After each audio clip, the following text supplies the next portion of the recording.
Roy Suryo kembali mengajukan gugatan pra-peradilan untuk kelima kalinya. Kali ini pra-peradilan tersebut berkaitan dengan permintaan ganti kerugian atas proses hukum yang sebelumnya dinyatakan tidak sah.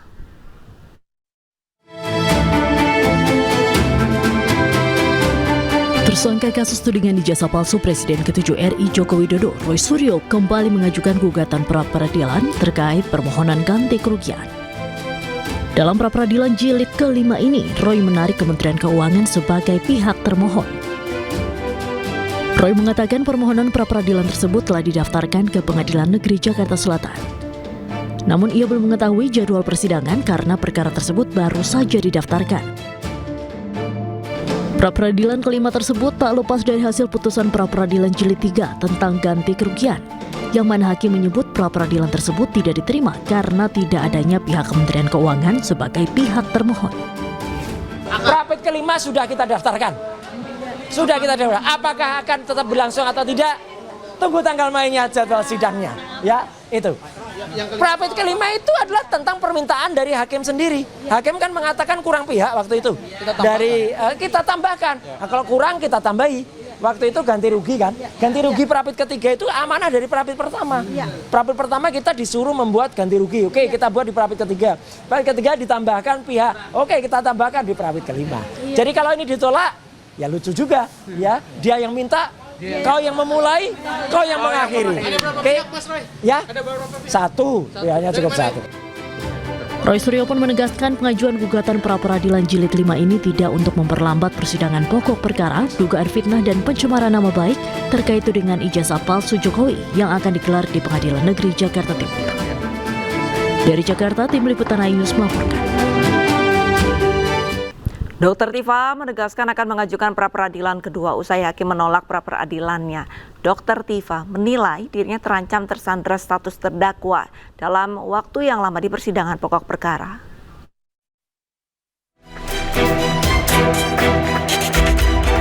Dr. Tifa mengungkapkan kekhawatiran mendalam terkait status hukum yang disandangnya. Tifa menilai dirinya terancam mengalami penyanderaan status sebagai terdakwa dalam waktu yang sangat lama di persidangan pokok perkara pasca hakim pra-peradilan memutuskan gugatannya tidak dapat diterima atau NU. Tim hukum Dr. Tifa pun akan melanjutkan langkah hukum termasuk mengajukan pra-peradilan kedua berkaitan dengan penggunaan pasal 32 dan 35 Undang-Undang ITE yang disebut tidak relevan dengan perkara yang dihadapinya. Dan ia menilai penerapannya merupakan bentuk overcharging. Dr. Tifa juga menyatakan akan menempuh langkah judicial review ke Mahkamah Konstitusi terkait penerapan pasal 32 dan 35 Undang-Undang ITE. Bayangkan, akan terjadi sebuah penyanderaan saya sebagai terdakwa selama bertahun-tahun akhirnya dimenangkan coba. Nah itu juga materi kedua yang nanti akan kami judicial review-kan pada MK.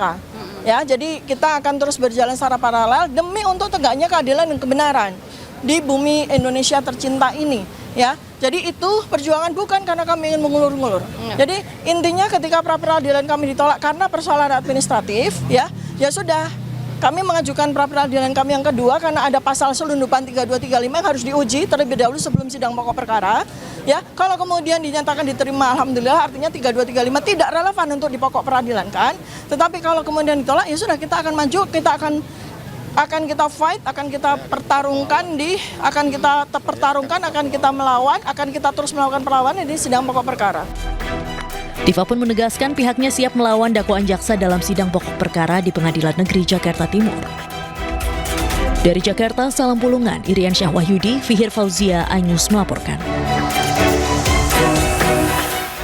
Hakim Pengadilan Negeri Jakarta Selatan menolak pra-peradilan yang diajukan Dr. Tifauzia Tiasuma dalam sidang yang digelar Jumat kemarin. Hakim menyatakan gugatan Tifa gugur demi hukum.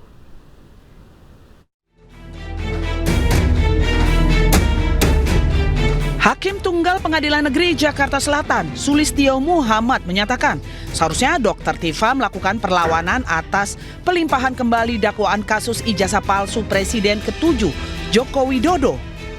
Pertimbangan hakim ketika berkas sudah dilimpahkan ke pengadilan, maka status Dr. Tifa sudah terdakwa, sehingga Tifa tidak lagi memiliki kedudukan hukum mengajukan pra-peradilan. Inti dari perkara hukum yang menimpa saya ini adalah bagaimana seluruh masyarakat Indonesia itu bisa mendapatkan sebuah kejelasan yang sejelas-jelasnya ya mengenai apa yang selama ini menjadi polemik, yaitu dugaan ijazah palsu mantan Presiden ke-7 Joko Widodo. Dan ketika kemudian sidang pokok perkara ini bisa kita jalankan, ini adalah sebuah kesempatan bagi kita. Tapi sekali lagi saya katakan berkali-kali dalam 470 hari ini ya, bahwa kami sudah melakukan penelitian terhadap 709 dokumen ya, malah ditambah ya, ada beberapa tambahan dokumen lagi, 712 dokumen tepatnya. Dan yang sudah diperiksa itu ada 148 saksi, itu sudah kami teliti dengan sangat seksama. Dan dengan senang hati nanti kami sampaikan ya bersama dengan kesaksian para saksi, ada charge maupun para ahli ya di persidangan, andai kata memang sidang pokok perkara harus kami jalankan. Tapi untuk diketahui ya bahwa pada minggu ini ya tanggal 18 Agustus 2026 kami juga sudah mengajukan pra-peradilan yang kedua ya. Kami sudah siapkan karena ada 2 pasal selundupan yang berkali-kali kami sampaikan ya. Pasal selundupan yang sangat tidak ada relevansinya sama sekali dengan kasus saya, tetapi memang semata-mata merupakan sebuah niat jahat ya, niat tidak baik dari pelapor untuk menghukum saya seberat-beratnya atas pasal 8 dan hukuman 8 tahun dan 12 tahun ya, pasal 32 35. Dan kami dari kesimpulan yang kami dapatkan ya oleh jaksa penuntut umum ya, kami mendapatkan tambahan ya yang dalam ini menjadi tesis ya, bahwa ternyata betul-betul pasal 32 35 itu betul-betul dilakukan overcharging ya, betul-betul dilakukan dengan niat yang tidak baik ya. Malah kemudian barang bukti yang dibebankan kepada saya terkait dengan pasal 32 35 Undang-Undang ITE itu betul-betul tidak relevan. Nanti saya tidak akan spill sekarang ya. Sementara itu, Dr. Tifa akan kembali mengajukan pra-peradilan yang kedua terkait dugaan pasal selundupan yang tidak ada relevansinya dengan kasusnya. Dari Jakarta, Tim Liputan iNews melaporkan. Kuasa hukum Rismon Sianipar Jahmada Girsang meminta Mahkamah Konstitusi mendisiplinkan pra-peradilan berjilid-jilid kubu Roy Suryo. Dan pemirsa, informasi ini sekaligus mengakhiri kebersamaan kita dalam iNews sore hari ini. Temukan informasi-informasi terbaru lainnya di www.inews.id. Cuplikan tayangan berita iNews bisa Anda saksikan di kanal YouTube @official_iNews. Jangan lupa saksikan iNewsroom Weekend sesaat lagi bersama rekan saya Diandra Mukni. Update terus informasi terbaru Anda dan minum air mineral dengan kemurnian optimal yang murni, pasti sejuknya. Saya Arlis tadi pamit undur diri, selamat beraktivitas, sampai jumpa.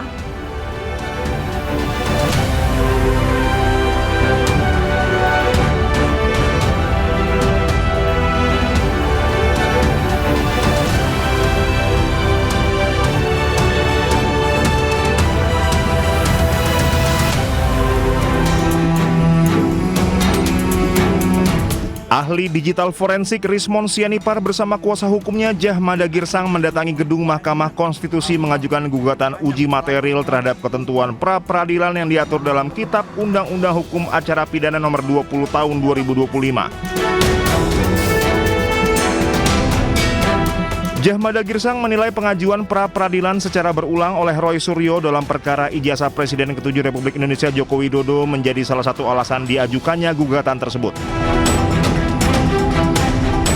Jahmada menilai perlu ada upaya mengatur pembatasan pengajuan pra-peradilan tersebut karena dapat mengganggu kepastian dalam penegakan hukum di Indonesia.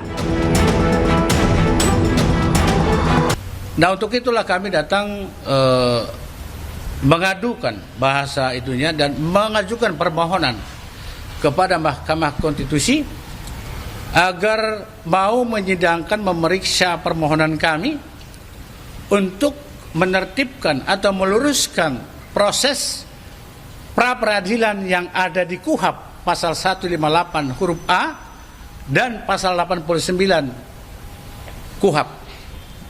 Agar hal itu ditertibkan, jangan terjadi seperti